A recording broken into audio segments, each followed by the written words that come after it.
होते त्यांचा सीडीआर तुम्ही काढलाय का? ट्रॅफिक पोलीसच्या बऱ्याच ठिकाणी तिथं सीसीटीव्ही कॅमेराज आहेत, ते तुम्ही तिथं बघितले का? मग हे 2 ट्रॅफिकमध्ये अडकले, तर मग हे 2 काय एअरपोर्टलाच राहायला होते का? एअरपोर्टच्या जवळ राहायला होते का?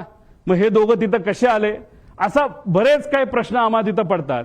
त्यानंतर ते आल्यानंतर ब्रेथ अनालिसिसची टेस्ट झाली का, ज्याच्यामध्ये आपल्याला ते जसं पोलिसांनी रात्री तुम्हाला पकडलं, तुम्ही पिलं असलं काय नसलं काय तुम्हाला ते फुंकावं लागतं, तसं हायली ॲडव्हान्स्ड ब्रेथ अनालायझर हे एअरपोर्टला असतात, डीजीसीएला दिलेले असतात.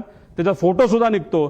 ते सीसीटीव्ही आहेत का, तोच तो होतो का, त्याचं ब्रेथ अनालिझर केलं का, तिथं कॅमेरा आहेत का, कॅमेराचा रेकॉर्ड कोणाकडे आहे, त्यानंतर विमानाकडे गेल्यानंतर तिथं चेक करत असताना ते रेकॉर्ड आहेत का, 7 वाजता ते पोहोचले असतील, दादा जर 8ला पोहोचले असतील तर 1 तासाचा वेळ आहे, त्यात त्यांनी विमानं चेक केली आहेत का, विमानात काय वेगळं ठेवलंय का, असे बरेच प्रश्न त्याच्यामध्ये आम्हाला त्या ठिकाणी निघतात.